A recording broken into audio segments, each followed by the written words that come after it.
Namo tassa bhagavato arahato samma sambuddhassa. Namo tassa bhagavato arahato samma sambuddhassa. Namo tassa bhagavato arahato samma sambuddhassa. Buddhang dhammang sanghang namasami.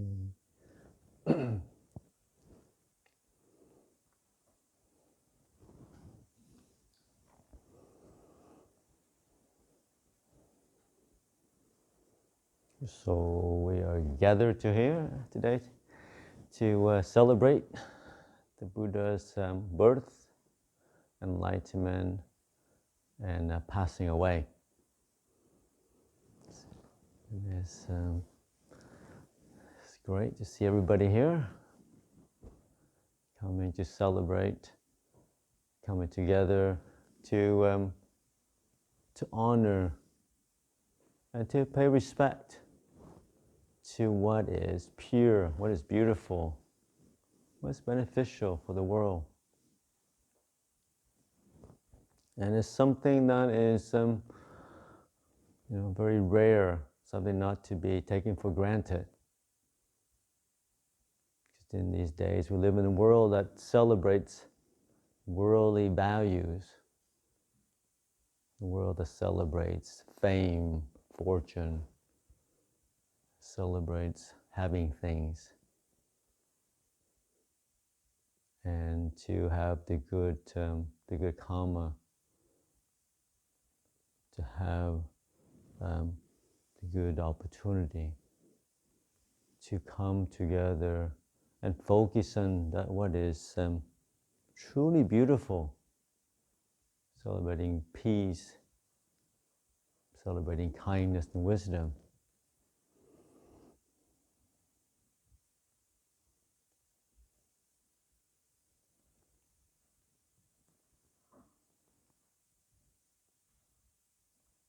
And obviously, we all come to Buddhism from different backgrounds. We have our own histories, our own journey to take. And Vesakha means different things to different people. But tonight, I thought, it's interesting. What does enlightenment means? Because that's the reason why we practice, right? The reason we sit here and meditate. The reason we undertake the training, either just coming to a monastery for a few days, coming for a few hours, or something you choose as a way of life. What does it mean to this thing of enlightenment? We have ideas, the highest happiness, so the book says, to be reborn again, the end of suffering. What does it mean? When you're happy ever, forever happy. Is that when they talk about the movies? Happily ever after. When you meet this great person, you're one and lonely, the love of your life. Well, tonight we have met the love of our life. Tonight we come to discover the Buddha. So what does it mean in our life? And sometimes it's good to reflect. What does it mean? The end of suffering. Not to have this worry, sense of doubt. Am I doing the right thing? Are people talking about me? Have a sense of self, always worrying about what other people think about you, whether you're doing the right thing, whether you're a good person or a bad person, comparing yourself to others, whether your meditation is good enough, whether your mind is peaceful enough. This constant doubt and wavering, constant self-referential ideas about self and the world, and to be Open enlightenment is just dropping all that. You're happy as you are, happy in the moment, perfectly content, not having to do anything, not having to be anybody.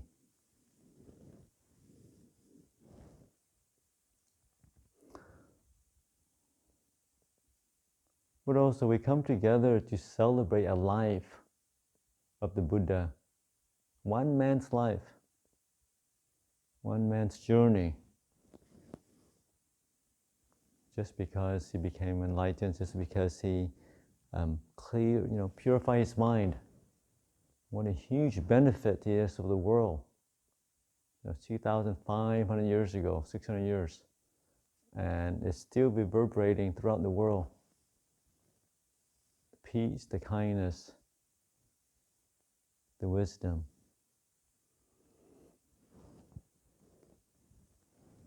And that's the power of goodness. That's the power of purity. That's the power of the Dhamma. It's not very different from the worldly sense of power, of fame, of having lots of money or having lots of influence. There's this kind of quiet, but it's real, it's palpable.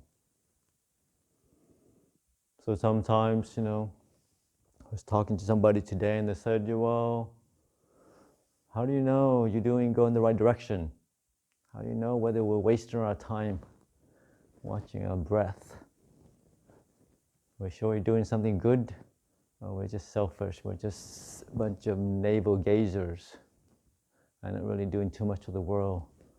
Well, the world is burning and climate changes, and there's war in Ukraine, and there's the homeless and the hungry people.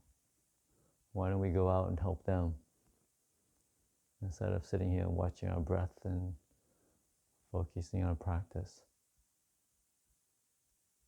But I think we're here because we do believe in the power of meditation, the power of purifying the mind, that it does make a difference. The ability to radiate a good energy, radiate kindness to ourselves and others.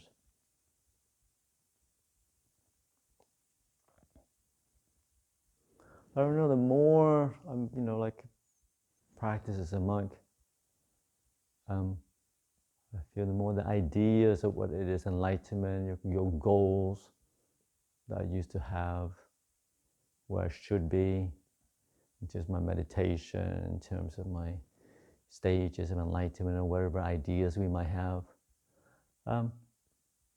just kind of fade away. They're not as important anymore.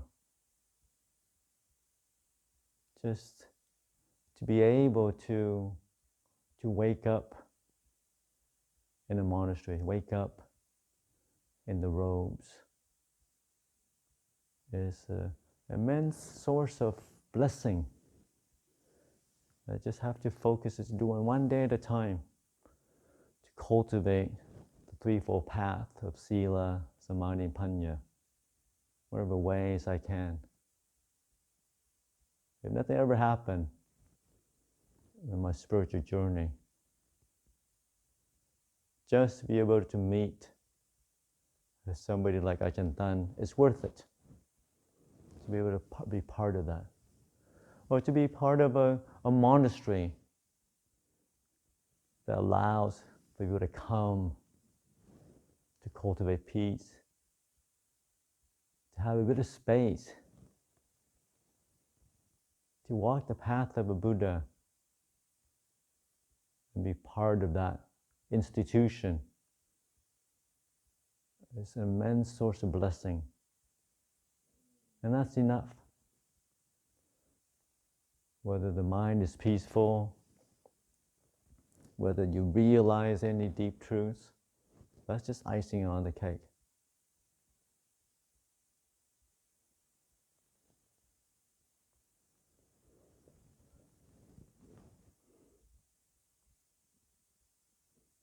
So sometimes it's good just to, instead of and we can't help it. So we, being sometimes you feel like we are caught in this self-referential ideas of a self and how we should be doing, how we should measure ourselves against others. But sometimes just to step out of that and to see the practice as an act of offering.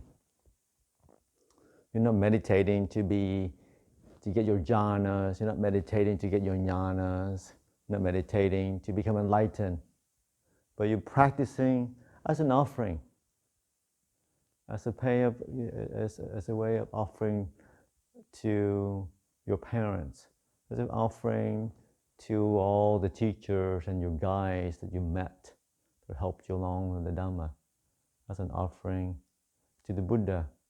So as we sit, meditate, we just rouse as much awareness, much mindfulness, so much joy, and to share that, to offer that to the Buddha. I find there's something very beautiful about that. The mind naturally becomes more peaceful, where it's not an underlying sense of wanting, underlying sense of goal of achieving things, or wanting to get things, or wanting to get rid of things, either in ourselves and others.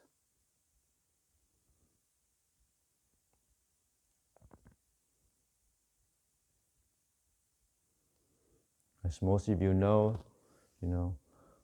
living in a community, in any community, any situation, it has its ups and downs. We don't always agree with each other. We have different views and opinions.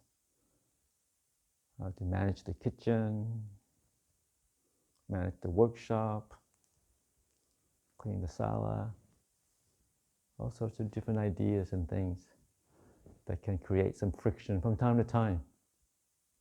But when we step back from all of that, just being part of the Sangha, part of a community of practicing practitioner, is an immense source of happiness, immense source of goodness that we're tapped into, that we're part of. And like I said, the fact that you're all here today, on this day, sit in the sala together, it's probably not the first time that we're here together practicing. We're floating around samsara for millions and millions of years.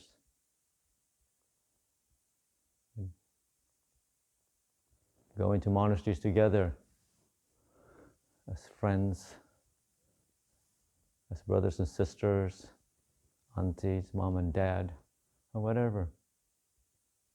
So this is just another part of that journey, coming together, cultivating goodness, cultivating wholesome qualities.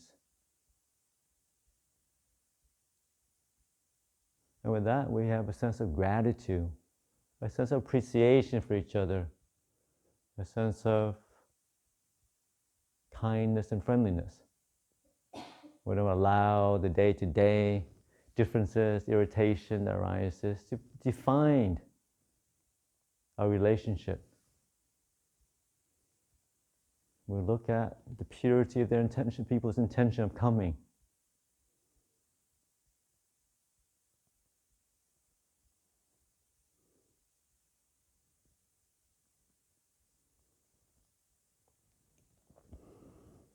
So coming here, sitting in the sala, circumambulating, I feel just appreciating the beauty of all, being part of the Sangha, being part of the monastery, being part of the Buddha's dispensation.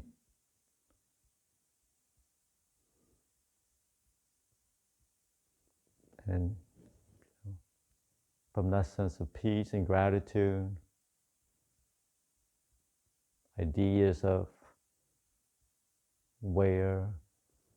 how far you've gone, how far more you have to go, it just fades away. Just happy just to be here. And I always remind people over and again, it's a path that's beautiful in the beginning, it's beautiful in the middle, and beautiful in the end. So no need to rush to the end.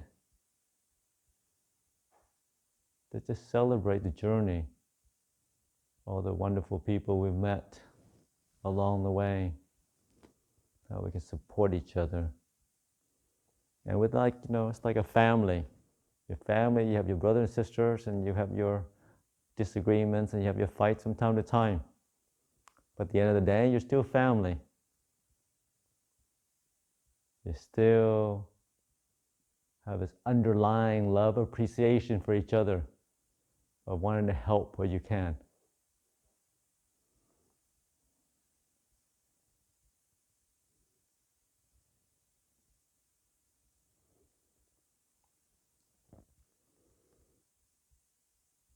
So as we come together today to celebrate the life of the Buddha, to be inspired by his own practice, inspired by his wisdom and compassion,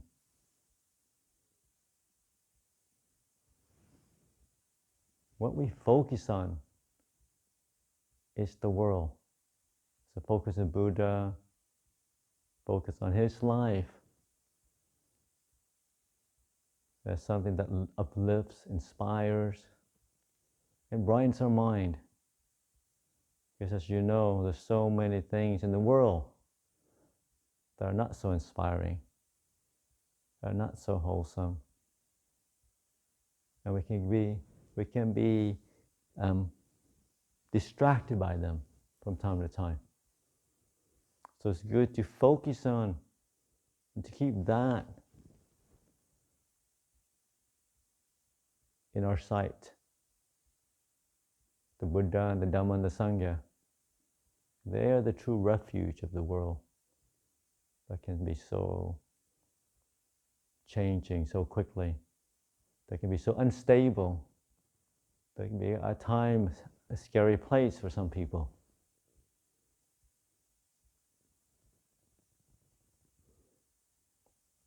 So we come together today to celebrate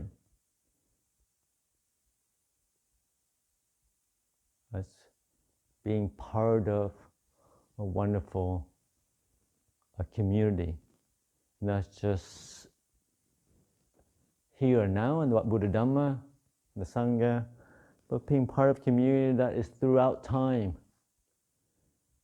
Reflecting on that today, all throughout the Buddhist world, in Thailand certainly, everybody's practicing meditation, chanting, offering their time, cultivating wholesome states. So we're part of something that beautiful, that is wholesome, that is pure. And not just throughout the world, but also moving forward. Something that represents peace and kindness.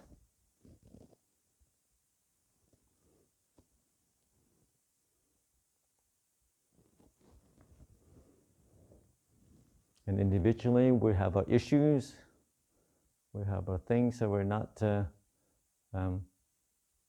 so wonderful. But it doesn't matter. It's the aspiration towards purity, aspiration towards enlightenment, towards peace, towards stillness.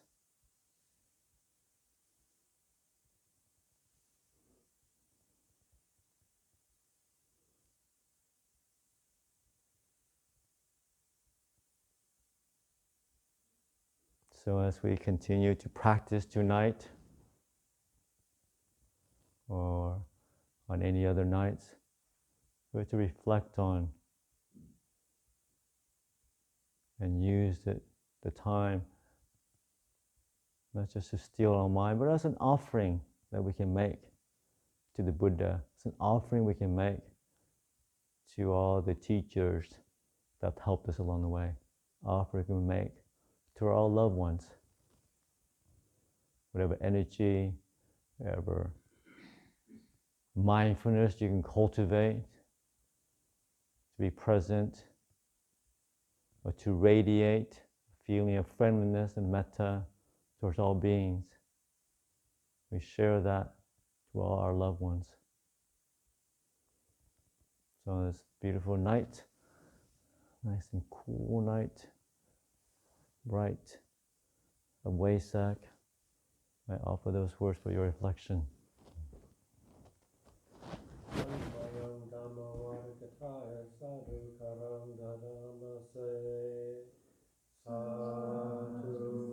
Sadhu, sadhu, sadhu.